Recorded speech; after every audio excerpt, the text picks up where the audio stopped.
오늘 함께 하시는 하창봉 대표님, 안녕하세요. 안녕하십니까. 네.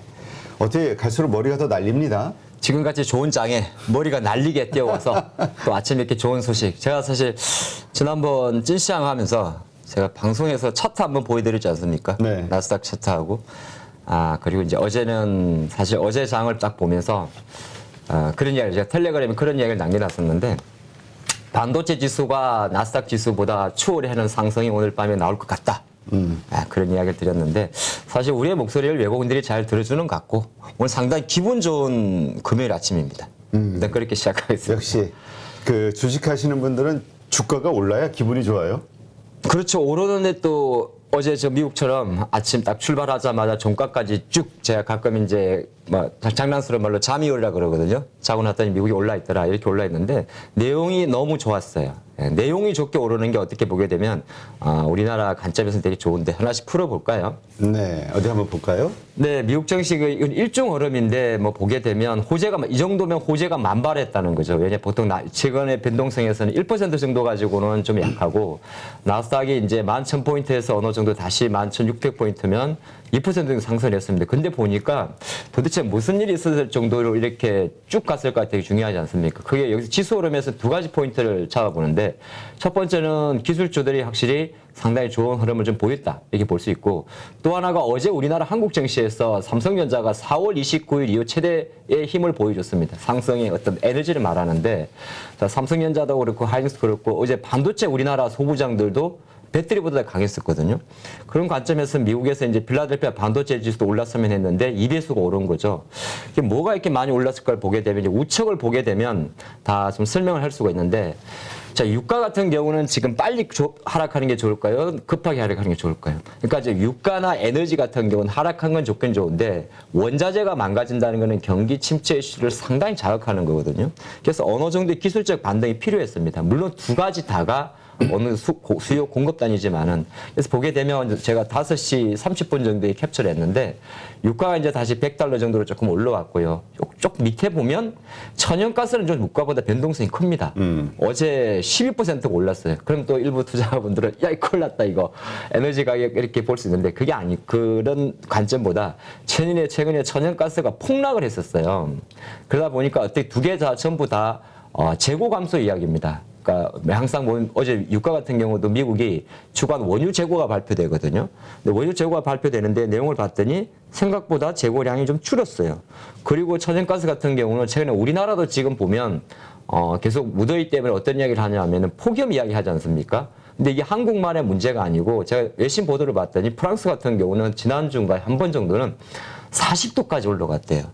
그래 뭐 사람들이 그냥 뭐 광장에서 그냥 환장을 하는 걸 봤는데 그냥 전력난 이슈 자체가 있다 보니까 다시 수요 이슈도 좀 자극됐지 않나 그리 볼 수 있을 것 같고 가장 또 중요한 것은 국채금리도 마찬가지입니다. 또 투자자분들이 국채금리가 올라버렸네? 이렇게 보시는데 국채금리가 올랐는데 나스닥이 올랐죠. 그럼 뭐냐면 국채금리가 최근에 급격하게 하락한 이유 중에 하나가 경기 위축 이슈였거든요.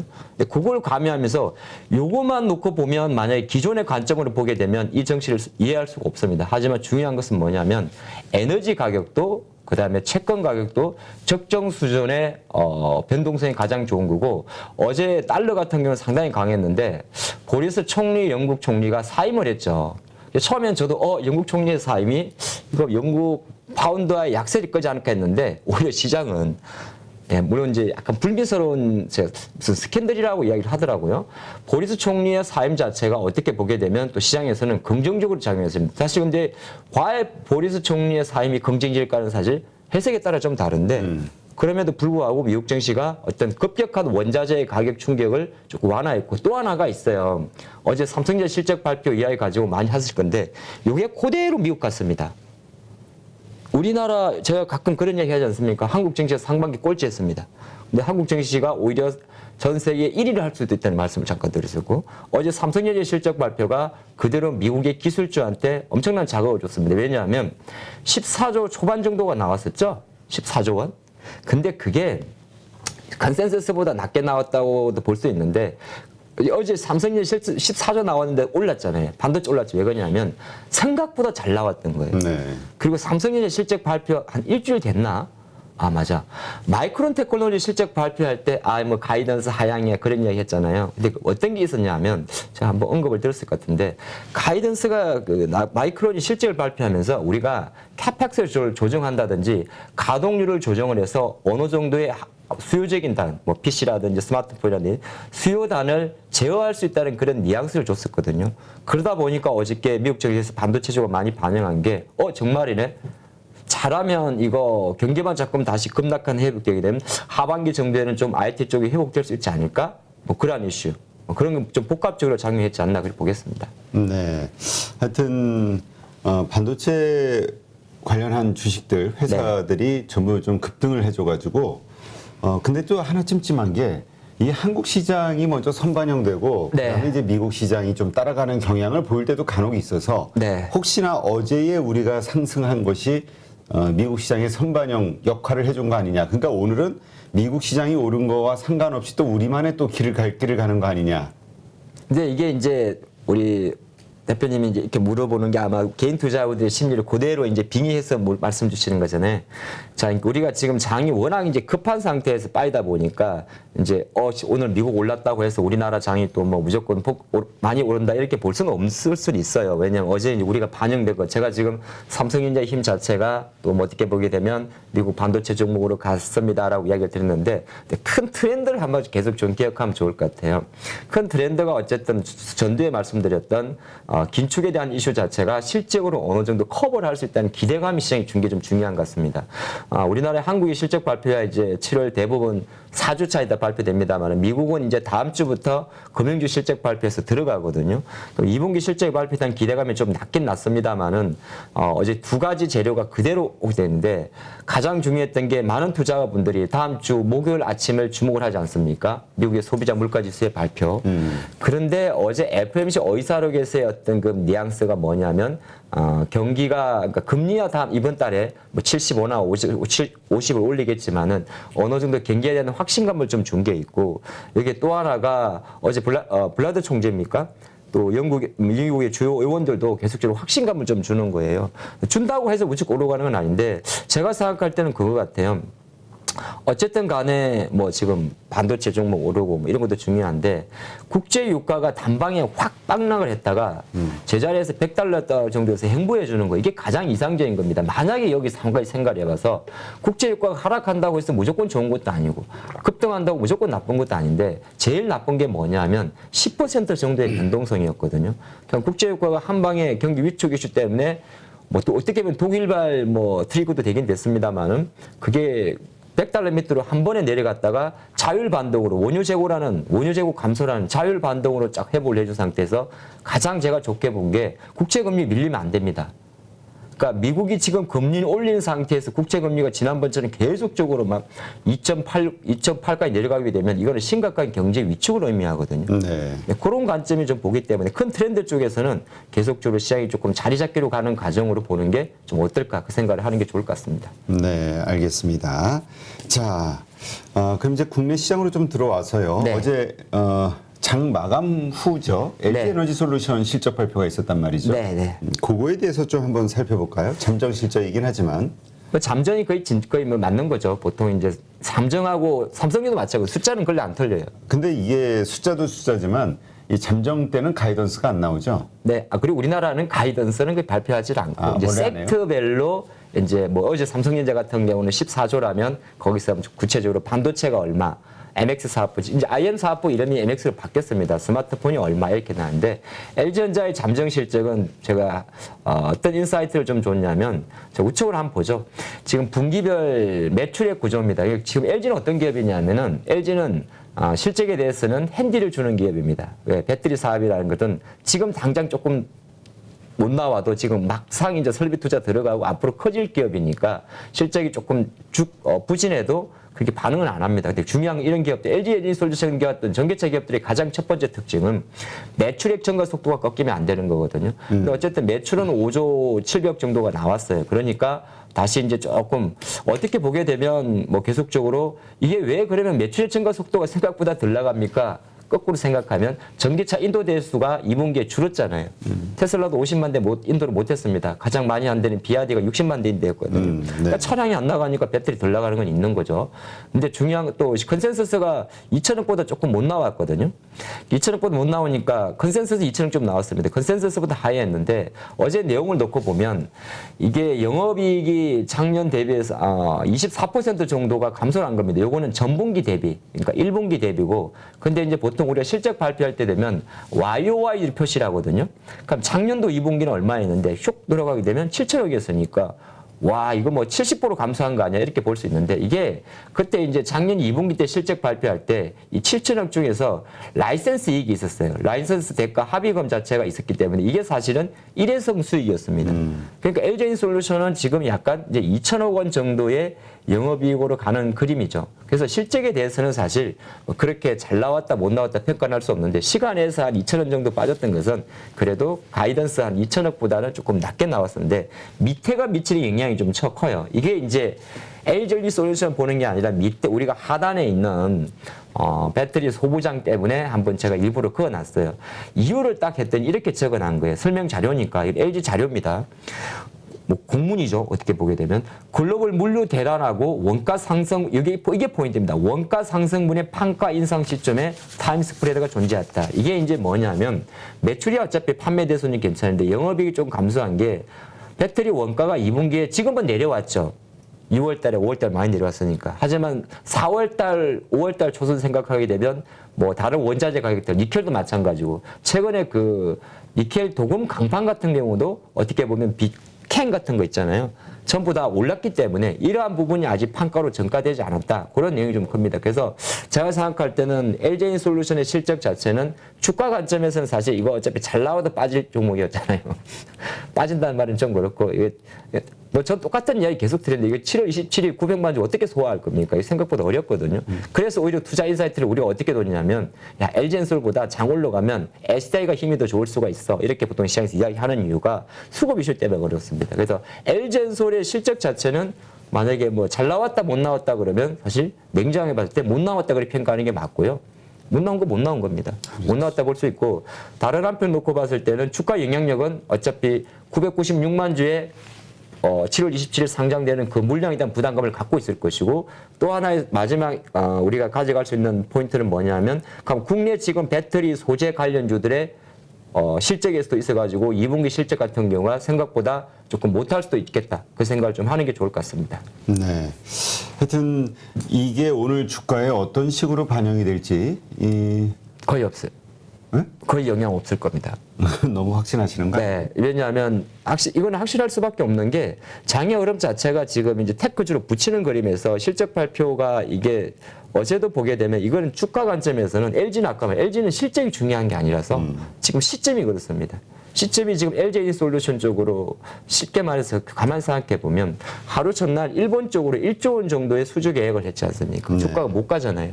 그런 LG인솔루션을 바라보는 모든 인베스터들은 어쨌든 996만 주 저거 어떻게 소화해야 돼. 그리고 또 많은 분들이 제가 확인한 바에 의하면 이 펀더들이 그거 대기하고 있어요. 안 사요. 그러니까 나는 그 물량 빠지면 사겠다는 거거든요. 그렇기 때문에 이제 주가 관점에서 봤을 때는 아마 제가 생각할 때는 거의 변동성은 좀 낮지 않을까, 그렇게 보는 게 좋을 것 같습니다. 네, 알겠습니다.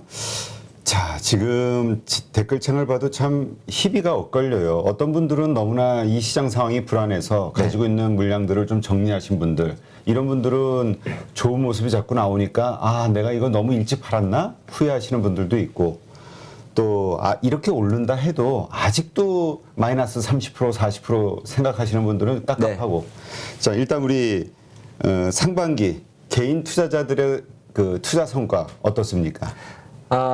장은 사실 알 수가 없어요. 저희가 2020년도 코로나 때 3월달, 4월달, 5, 6월달 생각하게 되면, 근데 지금 같은 제가 이제 미리 말씀드리면 아무것도 하지 않는, 사실 좀 그런 겁니다. 리밸런싱은 항상 시작을 해야 되는 거고요. 뭐 올랐을 때 반등시 hen거면 그런 게 중요한 게 아니라, 어떤 섹터가 빨리 올라가는데 어느 정도 저는 약간 적극적으로 대응하는 것도 맞다 봅니다. 전체 자산의 20-30% 정도는. 근데 요 내용은 이제 뭐냐 하면은, 저도 예전에 이런 데이터를 많이 봤는데, 제가 10년 전에 다닐 때랑 똑같군요. 근데 이걸 상반기 수익률인데 이걸 분석을 하게 되면, 이제 분석을 잘 해야죠. 이 데이터를 봤는데 일단은 상반기 수익률을 놓고 보면 대부분 연령대 비교해가지고 한 20% 정도의 이제 평가의 기준일 겁니다. 이제 뭐 국내증권사 A사라고 하니까 뭐 표본 자체는 어느 정도 제한되겠습니다만 그래도 표준 오차 생각하면 글쎄요 90% 이상의 신뢰도를 가져갈 것 같은데 대략적으로 보게 되면 20% 정도의 손실이 난 상황인데 여기서는 그렇게 특징은 많이 없어요. 그 숫자가 비슷한데. 근데 회전율로 놓고 보면 지금부터 이제 같이 방송을 보시는 분들이 공감이 될 겁니다. 확실하게 저도 이거 회사일 때 보게 되면 남성분의 성향 자체가 여성분보다 회전율이 높습니다. 지금 전 세대에서 높습니다. 그건 왜 그러냐면 이유가 첫 번째 있는데 남성분들은 약간 그래도 좀 공격적인 성향이 있어요. 이게 샀다 팔았다 해서 아니다 싶으면 딱 팔아버리고 있는데 또 이게 장점도 있고 단점, 장이 좋을 때는 이쪽 분들이 오히려 수익이 또 많이 날 때도 있어요. 장이 변동성이 클 때는. 근데 여성분들은 성향 자체가 아까운 거예요. 못 팔아요. 근데 그게 어디로 올라가면 좀 심하냐면 아예 어린 친구들은 10대, 20대 같은 경우 왜 회전율이 낮냐면은 이분들은 금액도 좀 작지만은 대형주를 좀 멀리 재테크 관점으로 들어간 것도 좀 많아요. 그러니까 가장 원래 매매가 잦은 연령대가 대략 30에서 40대입니다. 40, 50대가 지금 주식 인구의 대부분 뭐 절반 이상을 차지합니다만은 지금 아마 우리 이 방송을 보시는 분도 연령대가 대부분 40대, 50대가 많거든요. 이런 분석을 보게 되면 이거는 왜 그러냐면 이게 이제 금액도 좀 커요.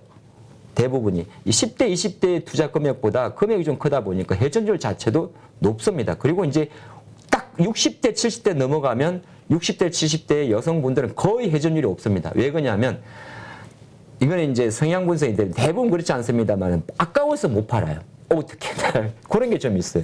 그러니까 지금 요거는 이제 요 관점에서 좀 봐봤는데 그럼 이걸 분석하게 되면은 제가 이런 옛날에 어떤 데이터를 봐봤냐면 이게 장기전으로 가잖아요. 우리 방송 장기전이구나. 장기전. 여성분들이 수익률이 더 좋아집니다. 대부분 그렇습니다. 왜 그러냐면 지금처럼 장이 급락했을 때, 급락하거나 변동할 때는 남성분 쪽에서 오히려 지금 뭐 그건 비슷비슷한데요. 이게 시간이 지나가 장이 쭉 올라가잖아요. 그러니까 성향상 남자분들은 어느 정도, 저도 남자입니다만 조금 올라가게 되면 계속 생각을 많이 합니다. 그래가지고 또 팔았다가 샀다가 좀 찾아요. 회전율이, 그러니까 장이 만약에 자리를 조금 잡아갈 때는 회전율이 좋은 게 오히려 수익률 악화로 이어지고요.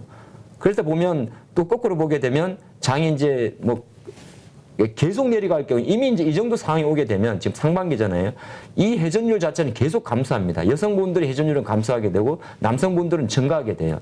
그다음에 연령대가 올라갈수록 회전율이 감소하는 가장 큰 이유는 투자 성향 자체가 연령대가 60을 딱 넘기게 되면 이분들의 성향 목표는 주식을 지금 적극적으로 해가지고 수익을 크게 내겠다 이런 생각보다는 어떻게 보게 되면 멀리 길게 보시는 것들이 있거든요. 안정적으로. 네, 안정적으로 보는 게 있기 때문에 이런 성향은 한번 분석을 해요. 여기는 사실 인사이트는 제가 드릴 만한 건 없어요. 그냥 우리들의 성향 분석을 한번 우리는 어떤 성향을 갖고 있는지를 MBTI까지 아니지만은 한번 봐봤고 우측이 좀 포인트가 될 것 같습니다.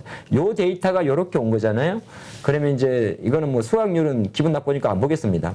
뭐 도학계 이거 뭐하러 보겠습니까? 더한 경우도 많으니까. 다 보여주고 뭘 안 보여주. 아니, 별로 굳이 강조하지는 않겠습니다. 근데 이제 여기에 이제 삼성전자가 있는 건 대부분이 이제 여기가 이제 어떻게 보면 단타 회전율이 낮은 분들이 여기 많은 거예요.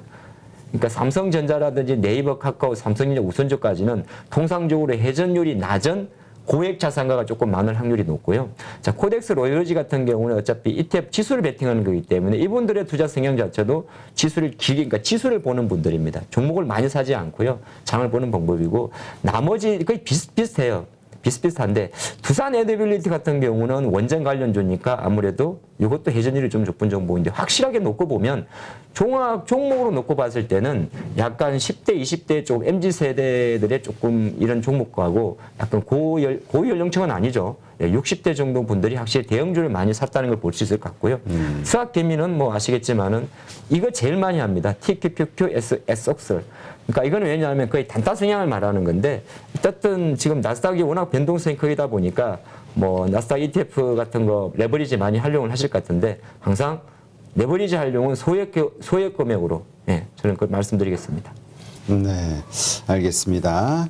자, 그 다음에 지금 이제 반도체 후공정 투자와 관련해서 네. 러시가 일어나고 있다. 그러니까 많은 그 분야에서 지금 투자들이 집행이 되고 있다. 이 얘기겠죠? 네, 이제 국내에서 트렌드가 제가 약간 오늘 당장은 아니라 트렌드 하나 잡아드리려고 어제 좀 자료를 준비했는데요. 이게 반도체 패키징이라고 그럽니다. 그래서 글로벌적으로 보면 반도체 패키징이라는 게 말 그대로 패킹하는 걸 말하는데 반도체 기판에다가 하나의 기판을 집적을 해가지고 성능을 향상하는 건데 왜 이렇게 이제 이렇게 딱 붙이냐 그러냐 후공정 작공정 중에서 지금 삼성이 뭐 3나노 뭐 5나노 이야기하지 않습니까? 이거를 미세화 공정이라고 그럽니다. 근데 미세화 공정에는 엄청난 투자도 들어가고 성공 확률도 낮고 하기 때문에 이런 미세화 공정으로 가는 과정에서 이 미세의 한계점을 좀 극복하고 그리고 패키징 사업을 좀 강화해가지고 수익성을 업사이드 하겠다. 이것 자체가 바로 반도체 패키징 사업이라고 이야기하는데 그럼 반도체가 전단이 있고 후단이 있습니다. 그럼 후공정 프로세스 중에서 이 패키징 프로세스인데 연평균 한 2030년까지는 미국 조사 자료를 좀 봤더니 카운트 리포트 리서치인데요. 한 10% 정도 성장을 한다고 해요. 근데 여기에 무려 110억 불 정도가 투자가 되고 있습니다. 지금 올해 기준인데요. 제가 봤더니 그중에 투자를 가장 많이 하는 기업은 바로 인텔이 35억 불 정도를 투자를 했고요.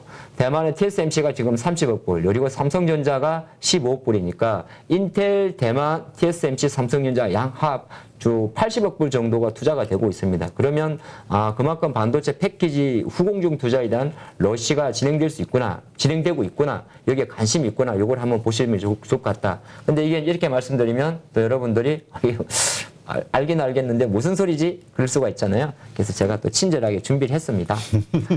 반도체 후공정 프로세스가 이제 DB금융자금권 자료인데요. 여기서 보면 이제 잘 만들었니 테스트부터 뭐 자르고 본드 감고 레이저 마커 표시하고 삼성 메이드 인 코리아 메이드 인 하청봉 표시하고 그 다음 단계는 이제 프로세싱 패키징 단계입니다.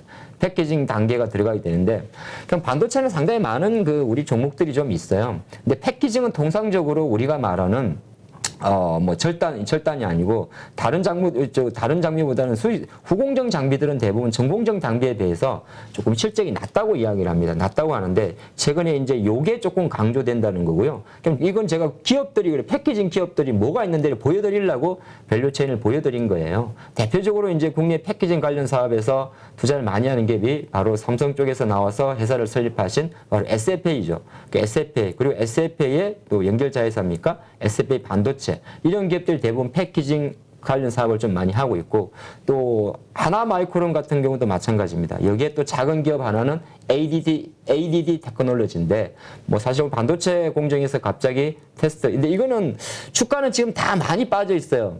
036, 540, SFA 반도체도 많이 빠져 있고 하나마이크론도 많이 빠지고 있는데 트렌드 자체가 계속적으로 삼성, 인텔, TSMC가 뭐 3나노 뭐 이렇게 이야기하는 미세화 공정의 과정에서도 반도체 후공정 투자에 대한 투자는 계속 이어지고 있다. 이거를 조금 캐치하고 가는 게 좋지 않나 그 생각을 해봤습니다. 네, 알겠습니다.